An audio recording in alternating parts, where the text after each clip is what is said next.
ও আমার কলিজার যুবক, রহমতের নবী হঠাৎ ঘুমের মাঝে শুনে কান্নার আওয়াজ। মায়ার নবীর ঘুম ভেঙে গেল। সজাগ হইয়া নবী ঘর থেকে বের হয়েছেন। মাথার কিনারায় মসজিদে নববী, রহমতের নবী বের হইয়া তাকাইতেছেন এই রাতের বেলা। কে আমার মসজিদে এই গভীর রাতে কান্নার আওয়াজ? রহমতের নবী দরওয়াজা দিয়া তাকায় দেখেন একজন বান্দা নামাজে গভীর রাতে কান্না করে। নামাজে কান্না দাঁড়ায় দাঁড়ায়। নবী ভালো করে তাকায় দেখলেন সাধারণ কোনো ব্যক্তি না, জান্নাতি 10 জন সাহাবাদের মধ্যে প্রথম আমার কলিজার আবু বকর নামাজে দাঁড়ায় দাঁড়ায় কান্না করতেছেন। নবী অপেক্ষা। আবু বকর নামাজ শেষ করে হঠাৎ বের হয়ে তাকায় দেখে রহমতের নবী দাঁড়ানো। আবু বকর বলেন, ইয়া রাসূলুল্লাহ, আমি গোপনে নামাজে দাঁড়াইলাম, আপনি এখানে কেন? আবু বকরের কথায় রহমতের নবী বললেন, ও আবু বকর, তোমার কান্না আমাকে এখানে হাজির করেছে। তুমি কান্না করেছো। আরে নামাজের মধ্যে কান্নার কারণ কি? আবু বকর বলেন, একটা আয়াত আমাকে কান্নার মধ্যে ফেলে দিয়েছে। কি আয়াত?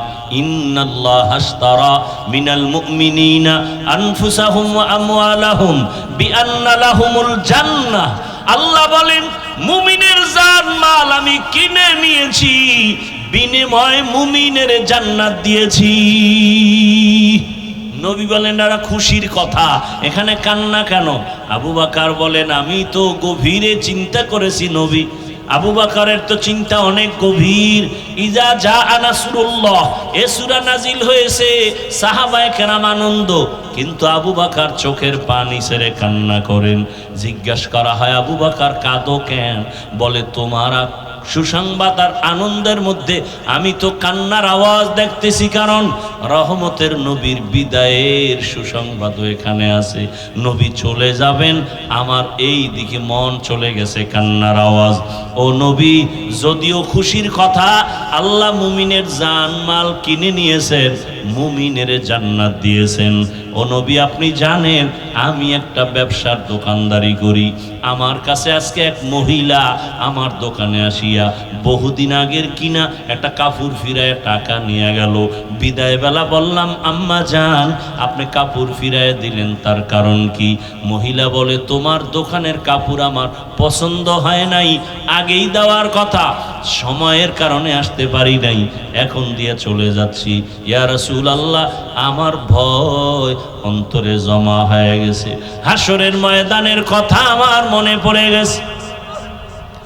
যেই হাসরের ময়দানের কথা নবী আপনিই বলেছেন, এমন ভয়ঙ্কর হবে হাসরের মাঠ, যেই মাঠের মধ্যে নারী পুরুষ সবাই উলঙ্গ দাঁড়াবে। নবী আপনিই তো বয়ান করে কেঁদেছেন, এত কান্না করেছেন আপনি।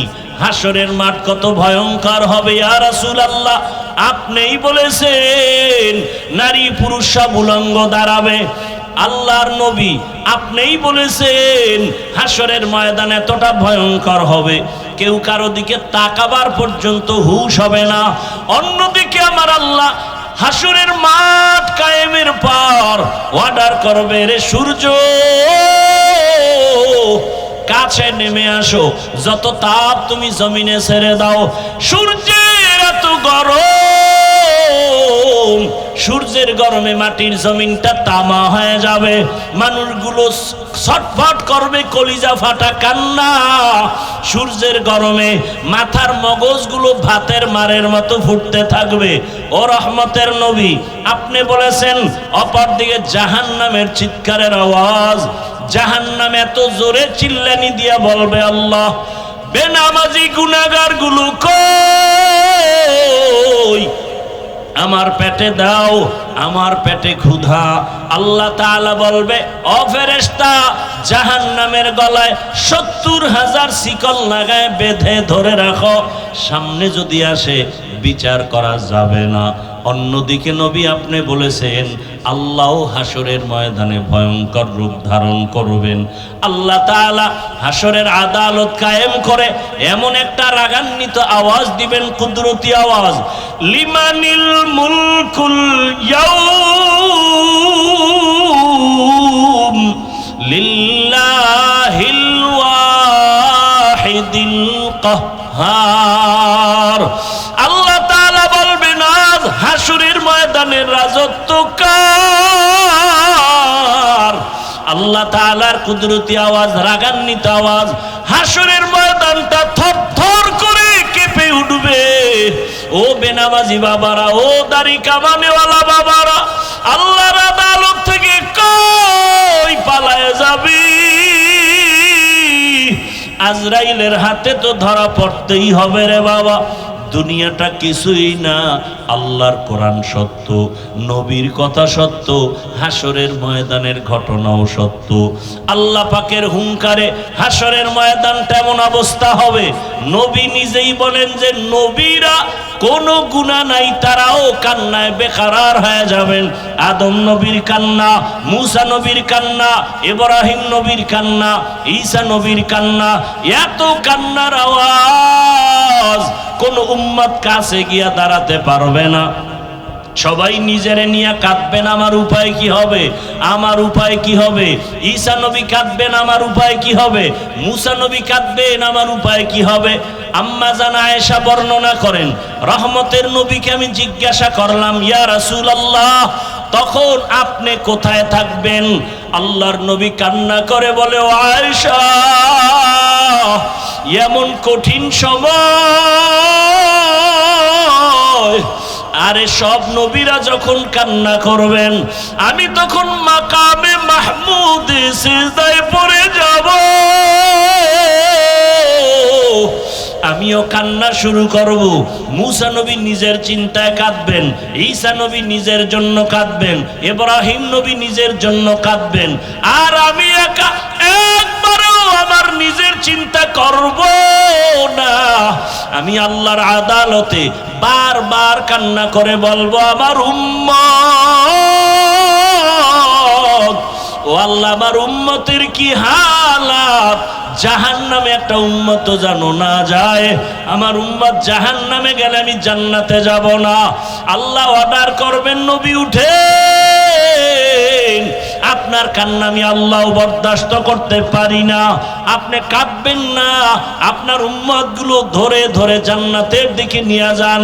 আম্মা জান আয়েশা বলেন, ইয়া রাসূলুল্লাহ, আপনি তখন চিনবেন কি করে আপনার উম্মত কারা? নবী বলেন, ও আয়েশা, দুনিয়াতে যে উম্মত 5 বেলার ওযু বানাইয়া নামাজ আদায় করেছে, হাসরের মাঠে ওযুর জায়গাগুলো নূরের আলোতে ঝলমল করতে থাকবে। আমি ধরে ধরে জান্নাতের ময়দানের দিকে নিয়ে কাউসারের সামনে লাইনে দাঁড় করাবো।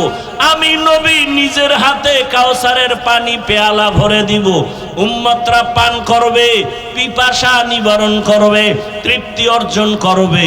ও আল্লাহর বান্দারা, আবু বকর কান্না করেন, ইয়া রাসূলুল্লাহ, হাসরের মাঠে আমার আল্লাহ আরেকটা হুঙ্কার দিবেন আর বলবেন, ওয়ামতাজুল ইয়াউমা আইয়ুহাল মুজরিমুন,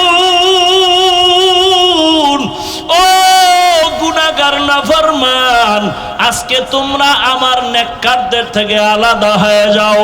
আমি নেককারদের ডান হাতে আমলনামা দিয়ে জান্নাতে পাঠাবো, আর গুনাহগারদেরকে জাহান্নামে বাম হাতে আমলনামা দিব। আল্লাহ যখন বলবে গুনাহগারেরা ভয়, নেককারদের থেকে আলাদা হতে চাইবে না, আল্লাহ কুদরতি একটা বাছুনি দিয়া বাম পার্শ্বে জাহান্নামের দরওয়াজার রাস্তায় সব পড়ে যাবে। আল্লাহ বলবে, জাহান্নামের ফেরেশতারা ওদেরকে বেনামাজিদের শিকল লাগাইয়া বাঁধো, আর বাম হাতে আমলনামা দিব, জাহান্নামে নিয়ে যাও। তবে এদের সোজা হাতের উপরে আমলনামা দেওয়া হবে না। আল্লাহ রাগান্বিত হয়ে বলবেন, আমার দেয়া নেয়ামত পাইয়া আমার হুকুম মতো চলে নাই, আমার দেয়া পানি, আমার দেয়া বাতাস, আমার দেয়া সূর্যের আলো, চাঁদের আলো, জমিনের ফসল, গাছের ফল খাইয়া বান্দা আমার হুকুম মতো চলে নাই, আমি আল্লাহ ওকে সোজা হাতে দিব না। এই নাফরমান বেনামাজির বুকের মাঝে ছিদ্র করে দাও, ছিদ্র করে বাম হাতটা ঢুকাইয়া পিঠের থেকে হাত বের করো। ফেরেশতাকে বলা মাত্র তাই করা হবে। আল্লাহ পাক পেছনের হাতে বেনামাজির আমলনামা দিয়া বলবেন, ইকরা কিতাবাকা কাফা বিনাফসিকাল ইয়াউমা আলাইকা হাসিবা। আল্লাহর ফেরেশতারা বলবে, আল্লাহ ওই নাফরমানের চোখ দুইটার সামনে আমলনামা পেছনে কেমনে পড়ে দেখবে। আল্লাহ আবার রাগান্বিত হয়ে বলবেন, ও জাহান্নামের ফেরেশতা, এই নাফরমানের ঘাড় ধরিয়া মোচড় দিয়া পেছনে ফিরায় দাও। ও আল্লাহর বান্দারা, আল্লাহর আযাবের ভয়, আদালতের ভয়, সাহাবায়ে কেরামের কান্না। আবু বকর বলেন, ও মার নবী, ওই সময় যদি আমি আবু বকরকে আল্লাহ ডাকেন আর যদি প্রশ্ন করে, আবু বকর এত মর্যাদা দিলাম, আমার জন্য তুমি কি নিয়ে আসছো? আমি যদি বলি, হে মালিক, আমার তোমার মহাব্বতে আমি নামাজ পড়লাম, তেলাওয়াত করেছি, যাকাত দিয়েছি, জিকির করেছি, সব কিছু পেশ করার পর আল্লাহ যদি বলেন ওই মহিলার মতোই তোমার আমল আমার কাছে পছন্দ হয় নাই, তোমার আমল তুমি নিয়ে যাও, আমার জান্নাত আমাকে দিয়া দাও। তো আমি যেভাবে নামাজ চেয়েছি তুমি ওইভাবে নামাজ পড়তে পারো নাই, আমি যেভাবে তেলাওয়াত চেয়েছিলাম হক আদায় করে তেলাওয়াত করতে পারো নাই, আমি যেইভাবে জিকির চেয়েছি তুমি হক আদায় করে জিকির করতে পারো নাই। ও আমার সন্দীপের বাবারা, ও আমার কলিজার যুবক, পর্দার আড়ালের মা বোনেরা, সাহাবায়ে কেরামের আমল ইলম কত সুন্দর, তাদের নামাজ কত সুন্দর, তেলাওয়াত কত সুন্দর, জিকির কত সুন্দর, তাদের তাকওয়া কত সুন্দর।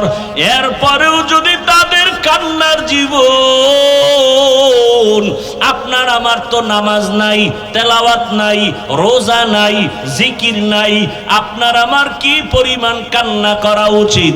কপাল বুঝি খারাপ, পাথরের থেকেও দিলটা শক্ত হয়ে গেছে, চোখে পানি নাই। ও আল্লাহর বান্দা, গুনার কথা স্মরণ করে তওবা করো, আল্লাহকে মনে মনে বলো, ও আল্লাহ, জীবনে গুনাহ কম করি নাই, আর গুনাহ নিয়ে কবরের বিছানায় যেতে চাই না।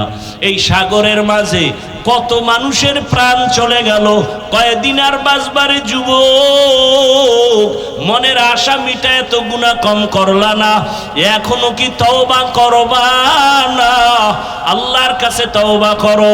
তোমার মতো কত যুবক এখনো জেনারেল লাইনে থাকিয়াও নামাজ ছাড়ে না, বলো তুমি কেন পারবা না রে বাবা? তোমার মতো যুবক চাকরি করে, ব্যবসা করে, নামাজ পড়ে, তুমি কেন পারো না? ও ব্যবসায়ী বাবারা, চাকরিজীবী বাবারা, আপনাদের মতো কত বান্দা চাকরি ব্যবসা করে, নামাজও পড়ে, বলেন আপনারা কেন পারবেন না? ও পর্দার আড়ালের মা বোনেরা, কয়দিন দুনিয়ায় বাঁচবেন? আপনার মতো কত মা পর্দা করে, নামাজ পড়ে, এখনো স্বামীর মাল হেফাজত করে, বেপর্দায় চলে না, মোবাইলে সময় নষ্ট করে না। আম্মা জানেরা কেন পারবেন না? এখনো সময় আছে, তওবা করেন, সন্তানটাকে আদর্শবান বানায় যান। সন্তানের ব্যবহারে কোনোদিন যেন মা বাবা, মুরব্বী, উলামায়ে কেরাম, শিক্ষকেরা কষ্ট না পায়। আবু বকরের চোখের পানি, রহমতের নবীও চোখের পানি ছেড়ে কান্না করলেন। আল্লাহ পাক ওই হাসরের ময়দান কায়েম করবেন ইনসাফের বিচার করার জন্য। ওই ভয় অন্তরে জমা করো, আর দুই ফোঁটা চোখের পানি ছেড়ে অন্তরে আমার মালিকের ডাক দাও, হে মালিক, এই ময়দানে আমার মতো গুনাহগার কেউ নাই, আমার গুনার খবর মা বাবা ভাই বোন কেউ জানে না রে আল্লাহ। আমার গুনার কারণে আমার হাত নাপাক, আমার চোখ নাপাক, আমার জিহ্বা নাপাক, অন্তর নাপাক। ও আল্লাহ, আজকে থেকে তওবা করে নিলাম, মরিয়া গেল নামাজ ছাড়বো না, দাড়ি কাটবো না, বেপরদায় চলবো না, মা বাবার সাথে বেয়াদবি করব না, ওলামায়ে কেরামের দোয়া নিয়া, মা বাবার দোয়া নিয়া, শিক্ষকের দোয়া নিয়া নবীর তরিকা মেনে চলবো। তওবা যদি করতে পারো, আমার আল্লাহ সাথে সাথে কবুল করে ফেলবেন। আমি শুরুতেই বলেছিলাম, আবু জাহালের কপালওয়ালা জানি না কেউ আছে নাকি? ওমরওয়ালা কপালওয়ালা কারা জানি না। ও আমার যুবক, বৃদ্ধ বাবাজি, পর্দার আড়ালের মা, অন্তর থেকে তওবার নিয়ত করে আল্লাহকে বলো আর ক্ষমা চাও। হায়াতের মালিক, রিজিকের মালিক, ইজ্জতের মালিক আমার আল্লাহ। ও আল্লাহ, এই ময়দানের সবাইকে ওমরওয়ালা কলব দান করেন, তওবাওয়ালা জিন্দেগি দান করেন। আর গুনাহ করব না, আর নাফরমানি করব না, গুনাহ মুক্ত জীবন দান করেন, তওবাওয়ালা জিন্দেগি দান করেন। আল্লাহ বলেন, যারা আমি আল্লাহর আদালতে দাঁড়াইয়া হিসাব দেওয়ার ভয় দুনিয়াতেই গুনাহ থেকে নিজেকে বাঁচাবে, আমি আল্লাহ ওয়াদা করলাম তাকে বিনা হিসাবে জান্নাত দিয়ে দিব। গুনাহ তো করেই ফেলেছি, আল্লাহ কয় তোরে আমি নৈরাশ করলাম না, ফিরায় দিলাম না, গুনাহ করেই ফেলেছো, এখন আমার থেকে তওবা কর। তওবার দরওয়াজা সব সময় খুলে রাখলাম, তওবা করবি, আমি তোর জীবনের গুনাহ মুহূর্তে মাফ করে তোকে জান্নাতি বানায় দিব। তওবার দরজা খুলে রাখলাম। হয় আল্লাহর আদালতে দাঁড়াইয়া হিসাব দেওয়ার ভয় অন্তরে জমা করো। কেন? বলে আল্লাহর আদালতটা বড় ভয়ঙ্কর হবে। আল্লাহর আদালতের নাম কিয়ামতের আদালত। সে আদালতটা কেন হবে এবং সে আদালতটা কিভাবে হবে? বড় ভয়ঙ্কর হালাত। এ জমিনের একজন রাষ্ট্রনায়ক, একদিকে রাষ্ট্র চালায় বাদশা, অন্যদিকে সে আল্লাহর প্রিয় গোলাম বুজুর্গ। নাম শুনছেন আপনারা? বাদশা হারুন রশিদ শুনছেন নাম? বলেন তো তার স্ত্রীর নাম কি জানেন? অনেকে বলেন, বলেন পুরাটাই বলেন, আবার অল্প বলেন কেন? বাদশা হারুন রশিদের স্ত্রীর নাম কি? জুবায়দা খাতুন। কেমন রাষ্ট্র চালায়, আবার ইমামতিও করে। ইমাম তো এমনই হবে যে মসজিদের ইমাম হবে, সে রাষ্ট্রেরও ইমাম হবে। কে? মসজিদেরও তিনি খুতবা দিবেন, আবার রাষ্ট্র পরিচালনার ইমামতি করবেন। তাকে কেউ ধাক্কা দিয়ে ফেলতে পারবে না, এমন ইমাম হবে। বাদশা হারুন রশিদ তাদের মধ্যে একজন। আবার তার স্ত্রীটাও কেমন? জুবায়দা খাতুন। কেমন? আল্লাহর পেয়ারা বান্দি জুবায়দা, কোরআনে হাফেজা। তার প্রাসাদে কাজের মেয়ে আছে 100 মহিলা। কত মহিলা? সব মহিলারা কাজের, সবাই হাফেজে কোরআন। সুবহানাল্লাহ। না কয়শো মহিলা? সবাই কোরআনের হাফেজা। জুবায়দা খাতুন সিদ্ধান্ত নিলেন, আমার বাড়ির আঙ্গিনায় 24টা ঘন্টার সেকেন্ডে সেকেন্ডে সেকেন্ডে আল্লাহর কোরআনের তেলাওয়াতের আওয়াজ বের হবে। আর সারা বছর মুসলমানের ঘরে কোরআনের তেলাওয়াতের আওয়াজ নেই। মোবাইল আছে, চাইলে তো যুবক একটু তেলাওয়াত শুনতে পারে, মক্কা মদিনার ইমামের তেলাওয়াত। আল্লাহর কোরআনের মতো মজার তেলাওয়াতে জমিনে আর কোথাও। বান্দা তুমি, আমি তো চ্যালেঞ্জ দিয়ে বলি, যুবক তুমি যদি মোবাইলে তেলাওয়াত শুনতে শুনতে ঘুমায় যাও, 1 সপ্তাহ যদি তেলাওয়াত শুনো মক্কা মদিনার ইমামের, তুমি নিজেই একদিন চোখের পানি ছেড়ে কাঁদবা আর বলবা গানের আওয়াজ আর কানের ভেতরে দিব না। আল্লাহর কোরআনের আওয়াজের মতো দামি আওয়াজ নাই, মজার কোনো আওয়াজ নাই। এ কারণে আবু জাহাল সারাটা দিন আমার নবীরে গালি দিত, বিরোধিতা করত, কিন্তু ঘরের কিনারায় রাতের গোপনে গিয়া আল্লাহর রসুলের তেলাওয়াতের আওয়াজ কানে শুনত। বাখা কোরআ কালামুল্লাহ বসনো কদিমাস্তি নইনো। বাদশাহ হারুন রশিদের স্ত্রী জুবায়দা খাতুন, ও পর্দার আড়ালের আম্মা জান, কেমন স্বামী তো রাষ্ট্র চালায়, টাকার অভাব নাই, পয়সার অভাব নাই, ক্ষমতারও এত বড় টাকাওয়ালা ক্ষমতাওয়ালা ধনী বাদশাহ হারুন রশিদ, অথচ তার স্ত্রীর অন্তরটা কেমন নরম। আমার মালিকের মোহাব্বত অন্তরে ভরা। সিদ্ধান্ত নিলেন, আমার 100 মহিলা কাজের লোক, আমি এদেরকে টাইম বন্টন করব এমন ভাবে যে আমার বাড়ির থেকে 24 ঘন্টা কোরআন তেলাওয়াতের আওয়াজ। 100 মহিলাকে ভাগ করে দিলেন, তুমি এই টাইম তেলাওয়াত করো, এরপরে কাজে যাও, এরপরে আরেকজন নারী এ কাজে যাও, এরপরে আরেকজনে তেলাওয়াত করো, এরপরে তুমি কাজে যাও। এভাবে ভাগ ভাগ করে দিলেন। জুবায়দা খাতুন আল্লাহর কাছে এত দামি হয়ে গেলেন, বলবো।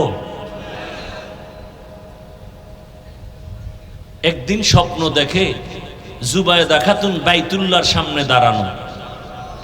কোথায় দাঁড়ানো? আপনারা এরকম স্বপ্ন দেখেন? আপনি দেখেন সন্দ্বীপের কোনানে আড্ডা আছে, সেখানে দাঁড়ানো, অমুক পার্কে দাঁড়ানো। জুবায়দা খাতুন স্বপ্ন দেখে আমি বাইতুল্লাহর পার্শ্বে দাঁড়ানো। খেয়াল করিয়েন কিন্তু। আর চতুর্দিক থেকে সারা বিশ্বের মানুষ এসে এসে জুবায়দার সাথে জেনা করে। নাউজুবিল্লাহ বলবেন না? কত খারাপ স্বপ্ন, কিন্তু ব্যাখ্যা তো কঠিন, ব্যাখ্যা অনেক কঠিন। এজন্য স্বপ্ন কারো কাছে বলা উচিত না, নিষেধ। স্বপ্নের ব্যাখ্যা যারা জানে তাদেরকে বলা উচিত। জুবায়দার মতো আল্লাহর বান্দি স্বপ্ন দেখলেন বাইতুল্লাহর সামনে দাঁড়ানো, আর সারা দেশের মানুষ এসে তার সাথে জেনা করতেছে।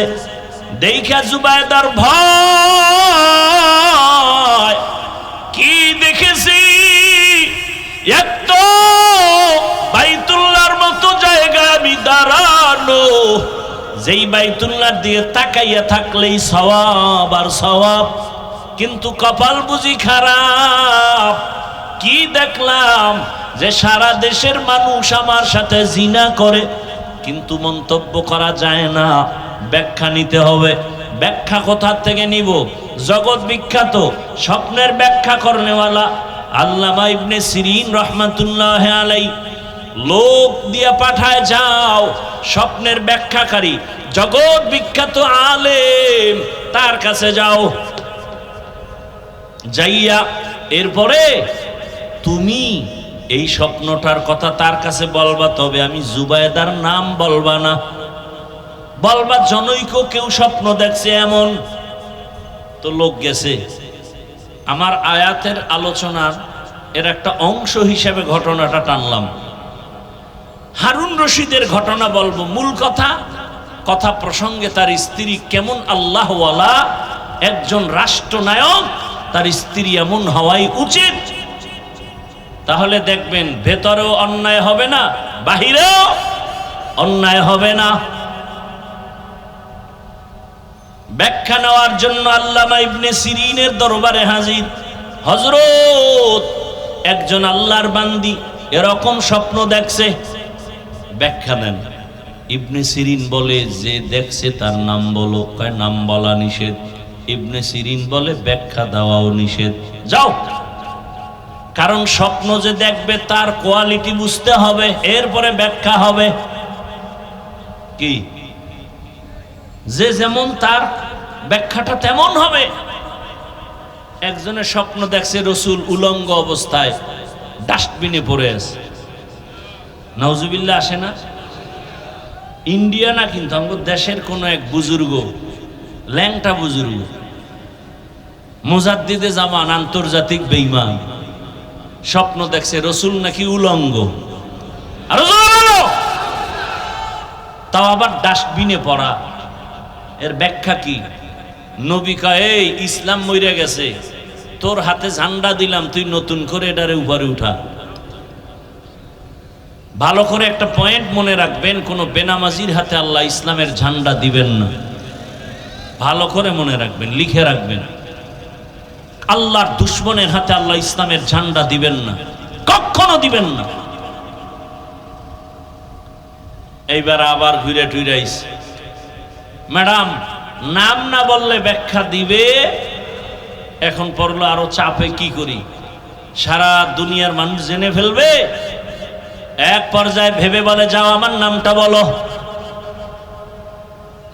এবার বাহক গিয়া নাম বলেছেন। বাদশাহ হারুন রশিদের স্ত্রী জুবায়েদা স্বপ্ন দেখেছে। স্বপ্নের ব্যাখ্যাকারী ইবনে সিরিন মুস্কি হাসলেন আর বললেন, জুবায়েদার মতো কপালওয়ালা মানুষের বড় অভাব। জুবায়েদা স্বপ্ন দেখলো বাইতুল্লাহর পাশে দাঁড়ানো, সারা দুনিয়ার মানুষ এসে জেনা করে। আর ব্যাখ্যা কি, জুবায়েদার কপাল বড় ভালো। জুবায়েদা এই মক্কা নগরীতে এমন একটা কাজ করবে, সারা দুনিয়ার মানুষ এই জুবায়েদার কাজের অংশ নিয়ে উপকৃত হবে। আর জুবায়েদাকে কিয়ামত পর্যন্ত মানুষ স্মরণ করবে। আজও মক্কায় যাইয়া দেখবেন, জুবায়েদা সরকারি টাকা না, স্বামীর টাকা না, নিজের টাকা দিয়া বাইতুল্লাহর পাশে পানির বড় অভাব, নহর কাটলো, নহর ড্রেন বানাইলো, পানির ড্রেন, দূরে দূরে দূরে দূরে এখনো সেই ড্রেনের নাম হলো নহরে জুবায়েদা নামে। আরবে গেলে, মক্কায় গেলে এখনো সেই ড্রেনের চিহ্ন এখনো আছে। ওই ড্রেনের পানি সারা দুনিয়ার মানুষ পান করলো। স্বপ্ন দেখলো কি, ব্যাখ্যা হলো কি? জুবায়েদা কপালওয়ালা নারী। এরে আম্মা জানেরা, আপনারাও তো তাদের মতোই মা, আপনার কপালটা তো তাদের মতোই, জুবায়েদা খাতুনের মতোই আপনার কপাল। আপনি তো খাদিজা রাদিয়াল্লাহু আনহার মতোই নারী, ফাতেমা রাদিয়াল্লাহু আনহার মতো নারী, আয়েশা রাদিয়াল্লাহু আনহার মতো নারী। এরে আম্মা জান, তাদের জিন্দেগি আর আপনার জিন্দেগির চলাফেরা কেন উল্টা পাল্টা? আপনার মতো মা, আপনারা তো আলেমের মা হবেন, ধন্য সন্তানের ধন্য মা হবেন। সেক্ষেত্রে আপনাদের তো অনেক চিন্তা ভাবনা করে কদম দিতে হবে। এই জুবায়েদার স্বামী হারুন রশিদ বাদশা, তিনি একদিন তার রাজপ্রাসাদে দুপুর বেলা উলামায়ে কেবার, যারা বড় বড় আলেম, রাষ্ট্রের দাওয়াত দিলেন, খানার দাওয়াত। খানার দাওয়াত দিয়া সবাইকে রাজপ্রাসাদে সুন্দরভাবে আপ্যায়ন করলেন। বিভিন্ন আইটেমে খানা দিয়া শেষ করে বললেন, হযরত উলামায়ে কেরাম কেমন খাইলেন? আলহামদুলিল্লাহ, বাদশার প্রাসাদের খানা তো অনেক সুন্দর। এবার আপনারা শান্ত হইছেন নি? বলে হ্যাঁ। এবার আমার একটা প্রশ্ন আছে। এই আমি যে আলোচনা চলতেছে আমার আয়াতের, এই মূল পয়েন্ট এখন বলতেছি। উলামায়ে কেরামদের ডাকলেন আর বললেন, আমার একটা প্রশ্ন হলো। কি বলেন আপনার প্রশ্ন? বলে, আমি বাদশাহ হারুন রশিদ আপনারা চিনেননি? বলে হ্যাঁ চিনি। বলে তাহলে আমাকে একটু বলবেন, আমি হারুন রশিদ আমল করি যতটুকু পারি, আপনারা আজকে আমাকে সবাই অ্যান্সার দিবেন, আমি বাদশাহ হারুন জান্নাতি নাকি জাহান্নামী? এক একজন উলামায়ে কেরামের মধ্য থেকে বলা শুরু হলো, আপনি জান্নাতি না জাহান্নামী এটা ফাইনাল বলা যাবে না, তবে এতটুকু বলা যাবে, আপনার ভালো কাজের কারণে আপনি জান্নাতের পথে আছেন, খারাপ কাজের কারণে আপনি জাহান্নামের পথে আছেন, কিন্তু আপনি জান্নাতি জাহান্নামী বলা যাবে না। বাদশাহ হারুন রশিদ বলে, আমাকে যদি একটা সাইড করতে না পারেন আপনারা, তা আমি খাওয়াইয়ে লাভ হইল কি? আপনাদের মজা করে খাওয়ান দিলাম, পারলেন না, আমাকে একটা সাইড করে দিবেন, হয়তো আমি জাহান্নামী নাকি জান্নাতি। এবার সব নিরাশ হয়ে গেল। উলামায়ে কেরাম বিদায়ের পথে হঠাৎ করে মজলিসের পেছন থেকে একটা ছোট বাচ্চা দাঁড়ায় গেল, 9 বছরের বয়সের এক বালক। 9 বছরের বালক দাঁড়ায় বলে, সালাম বাদশা জাহাপনা। কি ব্যাপার? বলে, আমি আপনার প্রশ্নের জবাবটা দিতে পারবো যদি আমাকে সময় দেন। বেয়াদবি মাফ করেন, অনুমতি দেন। সব আলেম তাকায় আছে, আমরা পারলাম না, আর এই অল্প বয়সে এ কি বলল? ওই বালক দাঁড়ায় গেল, বাদশা কয়, সামনে আসো।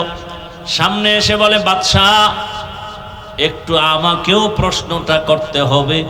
আপনি আবার করেন। কি করছিলেন? বলে, আমি জান্নাতি নাকি জাহান্নামী তা বলো। বলে, জবাবটা দিব আমি, তবে আমার প্রশ্ন, যে প্রশ্ন করে সে কি তুলনামূলক সম্মানের উপরে আছে, না যে উত্তর দেয় তার সম্মান বেশি? বাদশা কয়, উত্তর দেনেওয়ালার তো একটু সম্মান বেশি হয় তুলনামূলক। বাচ্চাটা ডেকে বলে, ও বাদশা জাহাপনা, বেয়াদবি মাফ করবেন, আমি যেহেতু উত্তর দিব, আপনার সিংহাসনে আমাকে বসায় দেন, আপনি কিছু সময়ের জন্য নিচে বসতে হবে। বাদশা তো আর জালেম না, আল্লাহওয়ালা। 9 বছরের বালকের কথা শুনে কয়, আসো আমার সিংহাসনে বসো। বাদশা নিচে বসে গেল। 9 বছরের বালক সিংহাসনে গিয়া জবাব দেওয়ার আগে সুন্দর একটা ভাষণ দিল, আর বলল, এই যে বাদশা নিচে বসলো আর আমি 9 বছরের বালক উপরে বসলাম, এটা আমার বাবার বাহাদুরি না, আল্লাহর কোরআনের ইলম থাকলেই এটা সম্ভব। এবার 9 বছরের বালক ডাক দিয়া বলে, বাদশা আপনি যে প্রশ্ন করলেন, আপনি জান্নাতি না জাহান্নামী, আমি জবাব দেওয়ার জন্য সিংহাসনে বসলাম। এবার আমার প্রশ্ন হলো, আপনি একটু বলেন, আপনি চোখ দুইটা বন্ধ করে আপনার ইতিহাসের দিকে তাকান, আপনার জীবনে এমন কোন ঘটনা কি হয়েছে যে আপনার সামনে সুন্দরী মেয়েরা দাঁড়ানো, সুন্দরী রূপসী মহিলা দাঁড়ানো, আপনি একা, কেউ নাই, চাইলেই আপনি গুনাহ করতে পারতেন, জিনা করতে পারতেন, কিন্তু আপনি আমার আল্লাহর দিয়ে তাকায়া সে গুনাহ করেন নাই? বাদশা হারুন রশিদ বলে, এর তো ভুরি ভুরি ঘটনা হয়েছে, সীমাহীন। আমার সামনে কত আমার রাষ্ট্রের সুন্দরীরা সামনে হাজির, কেউ নাই, তার আবদার নিয়ে আসছে, সমস্যা, অর্থের সমস্যা, বিভিন্ন কারণে, কিন্তু আমি আল্লাহর ভয়ে ওই গুনার সুযোগ পেয়েও গুনাহ করি নাই। ওই বালক ডাক দিয়া বলে, আল্লাহর উপরে ভরসা করে আমি বলে দিলাম, আপনি বাদশা হারুন রশিদ পরিপূর্ণ জান্নাতি। সব আলেমের মাথা গরম, আমরা সবাই ব্যর্থ। এই 9 বছরের বালককে জবাব দিল। সব আলেম চিল্লায় বলে, বলো তোমার হাতে কি দলিল আছে? বলে, আমি মন গড়া বলি নাই, আল্লাহর কোরআনের আয়াত দিয়া দলিল দিচ্ছি, শুনে নেন। ওয়া আম্মা মান খাফা মাকাম রাব্বিহি ওয়া নাহান নাফসা আনিল হাওয়া ফাইন্নাল জান্নাতা হিয়াল মাওয়া। আল্লাহ ওয়াদা করেছেন, যে গুনাহ থেকে নিজেরে দূরে রাখবে, গুনাহ থেকে যে নিজেকে বাঁচায় রাখবে, নিজের প্রবৃত্তিকে কন্ট্রোলে রাখবে, আল্লাহ ওয়াদা করেছেন তাকে আমি বিনা হিসাবে জান্নাত দিব। हर के दारत खौफे हक दौर दिल मदाम जन्नतुल मावा देहद रामकाम। এরে আল্লাহর বান্দারা, সন্দীপের মুসলমান যুবক বাবা, ও বৃদ্ধ বাবাজি, ও পর্দার আড়ালের মা বোনেরা, সাহাবায়ে কেরামদের জীবনী কত করুণ। তারা ইচ্ছা করে গুনাহ করেন না, বরং তারা এত নেক আমল করেছেন, আল্লাহ খুশি হইয়া তাদেরকে জান্নাতের সুসংবাদ দান করেছেন। এরপরেও তারা কি পরিমাণ জীবন কান্নায় কাটায় দিলেন। এলমেরা এজাজো করদান বেহিসাব খলকেরা দাদান জবাবে বা সওয়াব হক না দারদ দোস্তে খলকা জারেরা নিস্তে ই হাসনাত একে দিনদারেরা। আপনাদের কষ্ট হইতেছে না? এই জন্য শুরুতে বলছিলাম এখানে আসতেও কপাল লাগে, বসতেও কপাল লাগে। কারণ যেই রসুল, আমি হাফিজুর রহমানকে রসুলের বয়ানে কপাল কোলে না, কেমন কপাল পরা। যেই রসুলের চেহারার দিকে একবার তাকাইলে জাহান্নামের আগুন হারাম। কেমন রহমতের নবী আমার, যেই রহমতের নবীর চেহারা একবার দেখবে পেটের ক্ষুধা থাকে না। কেমন রহমতের নবী, সেই রহমতের নবীকে 13 বছর দেখলো, বয়ান শুনলো, কালেমা পড়ে নাই। নাম জানেন এই বেঈমানের? গর্বা সুরত আদমি ইনসাবুদে আহমদ বু জাহলো হামেক সাবুদে। অন্যদিকে 27 বছরের এক যুবক তরবারি নিয়ে দৌড়ায় নবীকে জবাই করবে। কয় বছরের?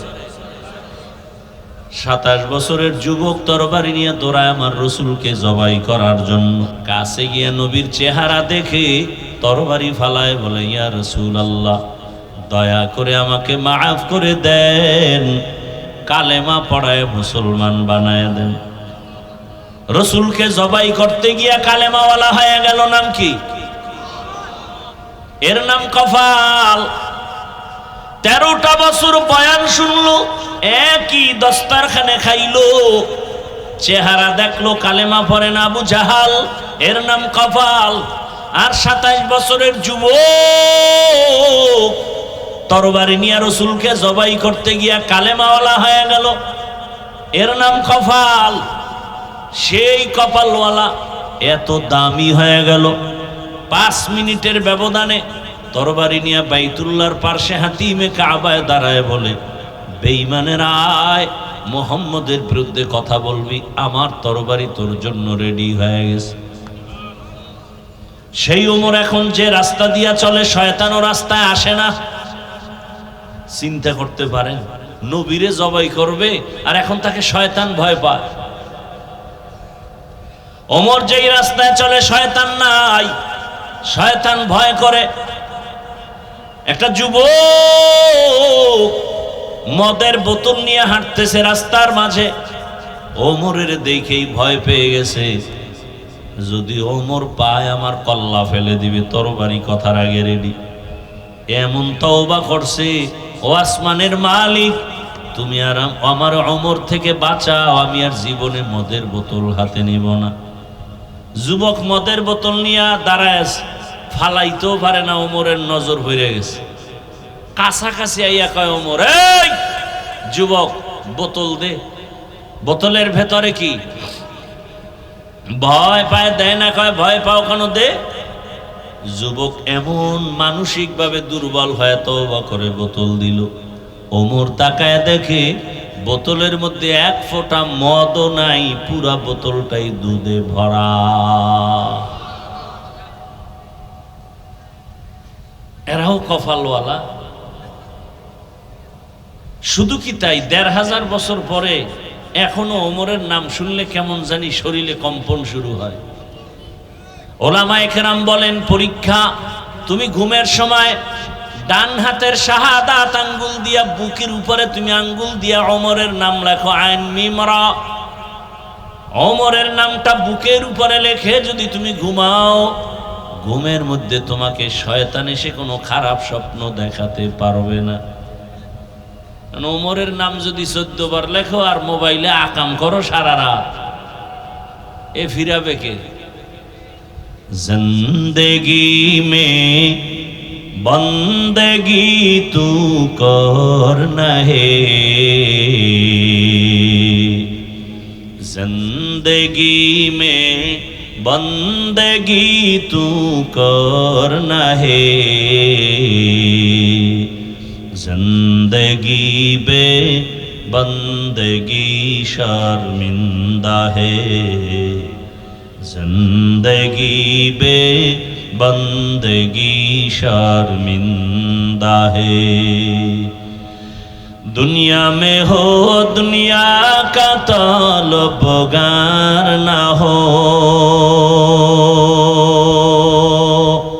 बाजार से गुजरो हो खरीदार ना हो।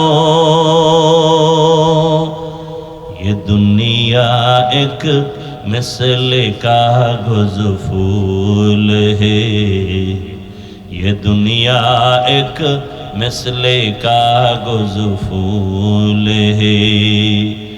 जिंदगी में बंदगी तू करना है, जिंदगी बे बंदगी शर्मिंदा है, जिंदगी बे बंदगी शर्मिंदा है। কপালওয়ালা সন্দীপের মুসলমান যুবক বাবা, ও বৃদ্ধ বাবাজি, ও পর্দার আড়ালের মা বোনেরা, সাহাবায়ে কেরামদের জীবনী কত করুণ। তারা ইচ্ছা করে গুনাহ করেন না, বরং তারা এত নেক আমল করেছেন, আল্লাহ খুশি হইয়া তাদেরকে জান্নাতের সুসংবাদ দান করেছেন। এরপরেও তারা কি পরিমাণ জীবন কান্নায় কাটায় দিলেন জানি না। এই ময়দানে ওমরের মতো কপালওয়ালা কারা, আবার আবু জাহালের মতো কপালওয়ালা কারা জানি না।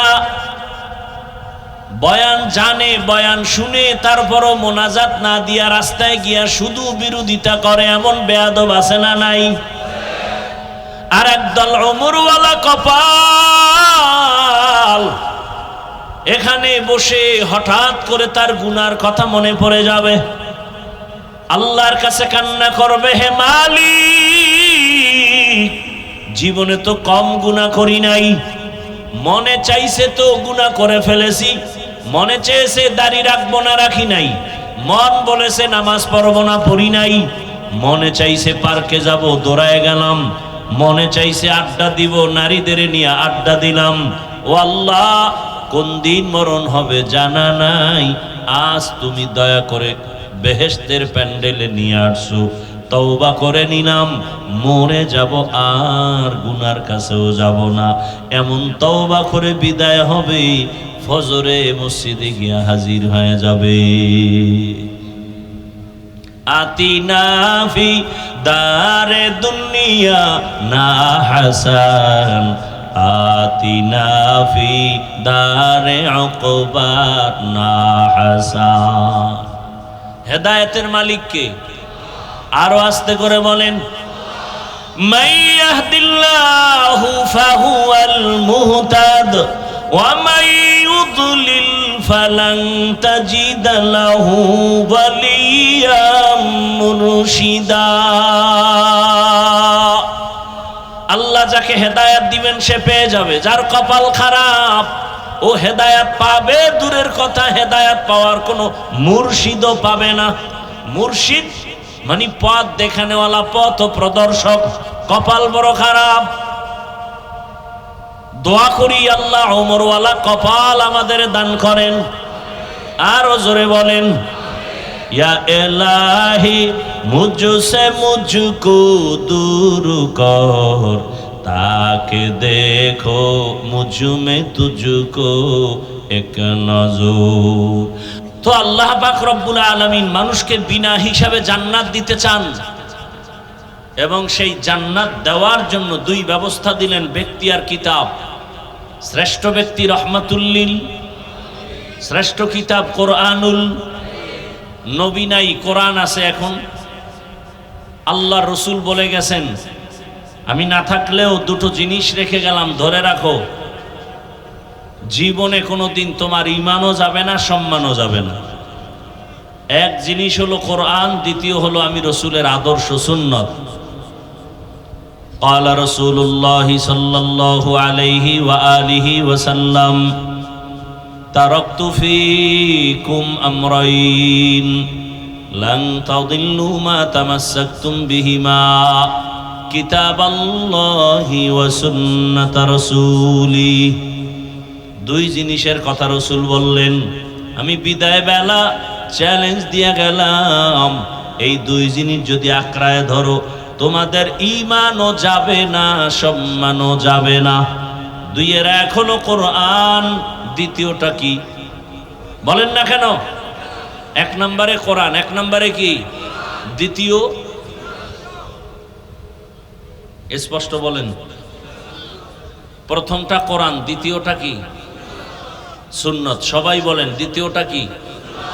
এখন আপনি প্রশ্ন করবেন যে কোরআন হাদিস, কোরআন হাদিস, রসুল এখানে হাদিস বলেন না, আপনি হাদিস বলেন কেন?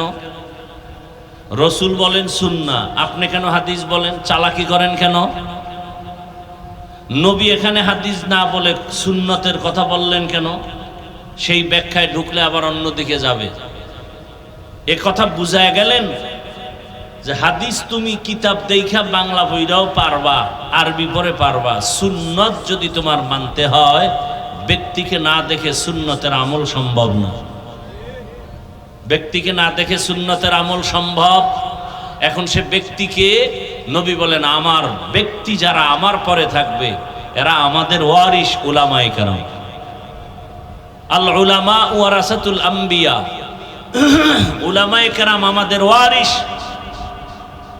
এদের মাধ্যমে তুমি এই সুন্নতের জিন্দেগি সুন্দর করে সাজাও, তো মৃত্যু পর্যন্ত তোমার ঈমানও যাবে না, সম্মানও যাবে না।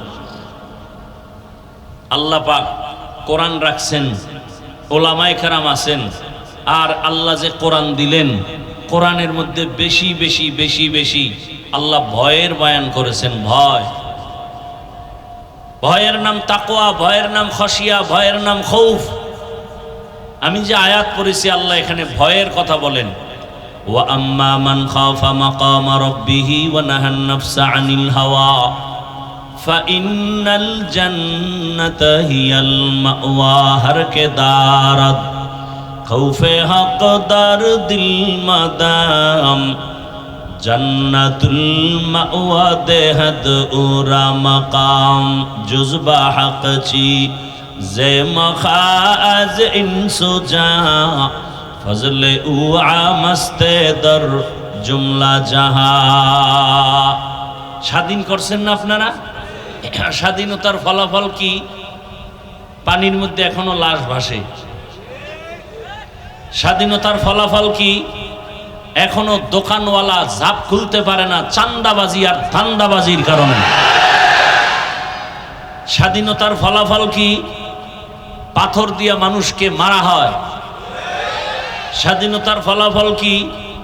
বাবার সামনে মেয়েকে ধর্ষণ করা হয়। স্বাধীনতার ফলাফল কি? স্বামীর সামনে স্ত্রীকে ধর্ষণ করা হয়। আমি কি বানায় বলছি? এই স্বাধীন করছিলেন আপনারা? আমি সেদিন ঢাকায় বলেছি সব স্বাধীন বাদ, নতুন করে আর একটা স্বাধীন করতে হবে এদেশকে। সেই স্বাধীন হবে ইসলামের স্বাধীন।